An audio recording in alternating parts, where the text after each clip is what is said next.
Elle achète des mèches et des perruques sur un live TikTok et décède 3 jours plus tard. Alors l'histoire d'aujourd'hui nous vient de la part de la sœur d'une abonnée. Quand j'ai fait ma vidéo sur la dame qui a été introduite dans une loge à travers un live TikTok, ça l'a beaucoup parlé et elle a décidé de venir me raconter son histoire. Vous pouvez voir son commentaire. Avant de commencer à vous raconter l'histoire, s'il vous plaît, je vous invite à partager la vidéo afin de sensibiliser. Parce que beaucoup sont ici, là, ils entrent sur des trucs qu'ils ne savent pas que si ce qu'ils écoutaient, ce qui arrivait aux autres, ils pouvaient comprendre et avoir un peu une idée et savoir comment esquiver cela pour ceux qui ne sont pas assez éveillés. Merci à tous ceux qui vont jouer le jeu. Vous sauvez peut-être des vies.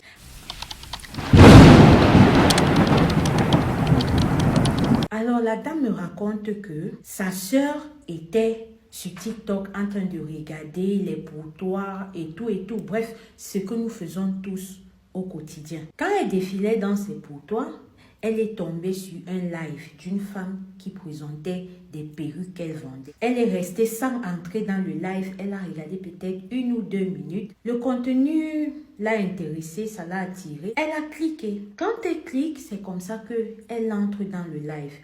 Là, elle n'a pas interagi, elle a encore resté observée. Et quand elle était dedans, elle a vu comment la dame ne faisait que présenter ses produits. Voilà, ses mèches. Elle a fini les mèches, elle prenait aussi maintenant les perruques, elle présentait. Et elle voyait les gens qui envoyaient les commentaires. Combien ça coûte? Oh, vraiment, j'ai utilisé ça, ça me va bien, machin.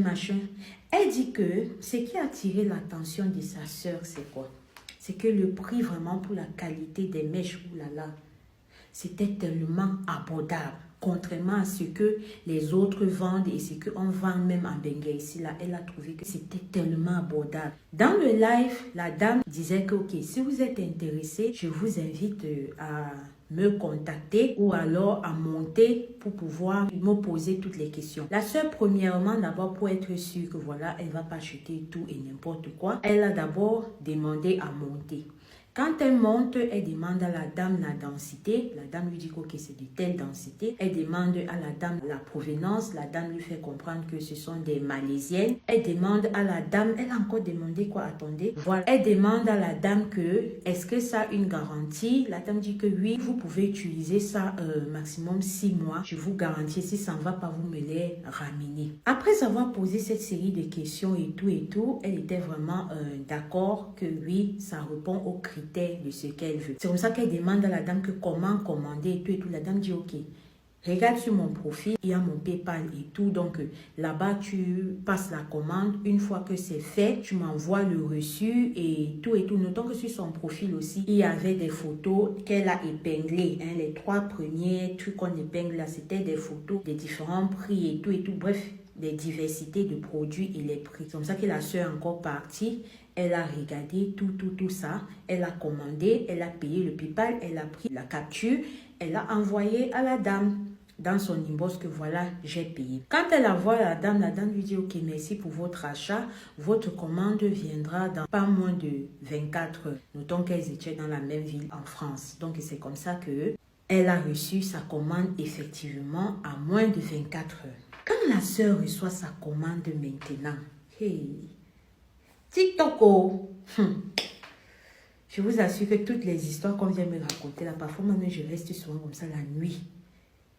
Quand je veux même aller seulement me mettre à l'aise là, je regarde comme ça, j'ai peur. Ah, quand elle a reçu sa commande, elle dit qu'elle l'ouvre, elle regarde, ça répond aux critères comme la femme l'avait dit et tout. Écoutez souvent votre intuition. Parce que dans la fête, si la sœur avait écouté son intuition, elle serait encore là avec nous. Donc, tel que sa grande sœur m'explique, elle dit que quand sa sœur a reçu ses mèches, elle a eu une intuition qui lui dit que les mèches, c'est là, prie même un peu sur ça avant de porter. Mais comme elle s'apprêtait à aller faire le mouvement, c'était un vendredi qu'elle a reçu ça, à moins quelques heures de son mouvement, donc elle n'a pas pris la peine de parler un peu des paroles prophétiques sur ces mèches-là, elle n'a pas pris la peine. C'est comme ça que quand elle a reçu ça, Elle a seulement mis sur son porte-perruque, là, elle a arrangé tout, fait ses brochures et tout, arrangé ses vêtements comme elle devait aller faire son mouvement. Quand elle pas fait son mouvement, elle revient. Et, Seigneur, quand elle pas fait son mouvement, elle revient. Elle dit que elle comprend comme si la perruque lui demande que je veux boire. Sur le coup, elle se dit que non. Peut-être j'ai trop bu, ça ne va pas. Elle laisse, elle dort. Le lendemain qu'elle a fini de retirer la fête sur elle et tout, elle avait une course qu'elle devait aller faire pour le mec qu'elle devait envoyer en Afrique. C'est comme ça qu'elle met sa perruque encore. Pendant qu'elle est dans le bus, elle comprend, je veux boire. La soeur s'est dit que, est-ce que j'ai lancé la musique sans m'en rendre compte? Elle regarde, il n'y a pas de musique qui est lancée. Et ce qui fait un genre, c'est que elle était assise, il n'y avait même pas de personne à côté d'elle. Elle dit que durant tout le trajet, elle comprenait je veux boire. Mais elle se disait que, peut-être c'est toujours les retombées de son mouvement d'hier. Elle reste tranquille, elle n'a pas fait ses courses. Elle rentre à la maison. Vu qu'elle ne vit pas dans la même ville que son homme, voilà, elle a décidé que pour faire la paix, je dis à mon homme, je vais être bien. C'est comme ça qu'elle remet encore la perruque. Pendant qu'elle parle avec son homme, elle continue à écouter les je veux boire. Elle dit que où ça a attiré son attention, c'est qu'à un moment donné, ça crie, je veux boire. Je vous ai dit que vos histoires là, dans la nuit, je n'arrive plus. Elle dit que ça crie, je vais boire. Là, elle avait fini déjà l'appel. Elle était en train de lire un bouquin. Elle entend tout. C'est là où elle a compris qu'ici, là, il y a quelque chose. Elle regarde à gauche, elle regarde à droite, il n'y a rien. Elle regarde à gauche, elle regarde à droite, il n'y a rien. C'est comme ça qu'elle retire sa perruque. Elle s'apprête pour aller se coucher. Maintenant, pendant que la soeur dort, elle voit comment une vieille femme vient dans son rêve. Que tu as pris mes cheveux, pourquoi? Qui t'a demandé de prendre mes cheveux? Avant de prendre mes cheveux, tu as demandé ma permission. Je vais te montrer. Comme tu as porté mes cheveux là, tu vas venir me retrouver. La sœur sursaute, elle se lève. C'est comme ça qu'elle appelle sa mère. Elle appelle sa sœur dans un appel groupé. Elle explique. Sa mère maintenant, étant une femme spirituellement élevée, a compris que ça ne va pas. C'est comme ça que comme c'était déjà le matin qu'elle a appelé là, sa mère est partie regarder quelque part. Avant qu'on dise, ta fille a porté quelque chose qui appartenait à une personne qui était déjà décédée. Et c'est la personne là qui est fâchée que pourquoi est-ce que vous avez pris ses cheveux qui est revenue pour la chercher. C'est là où maintenant, la mère demande que ouais, quand tu me dis ça maintenant, je vais faire comment? Ma fille n'est même pas ici en Afrique avec moi, elle est en Bengue là-bas. Le monsieur là dit que non. Ta fille doit absolument descendre ici à moins de 24 heures. La mère dit que ouais papa, j'ai dit qu'elle est en Bengue là-bas. Elle va descendre ici comment à moins de 24 heures? Il dit que c'est ce que je suis en train de voir qu'on me dit. Si 24 heures passent, elle n'est pas ici là. Attendez-vous au pire. Famille, chers abonnés, chers frères et sœurs, la sœur ne pouvant pas descendre dans 24 heures là. C'est comme ça qu'on a dépêché sa sœur qui m'a raconté l'histoire, c'est d'aller rester auprès d'elle, d'essayer de prier et tout. On a prié pour la sœur, on a tout fait. À moins de 24 heures là, elle est partie. À moins de 24 heures, elle est partie. Je suis désolée, mais cette histoire m'a tellement fait mal. Ça m'a personnellement fait mal.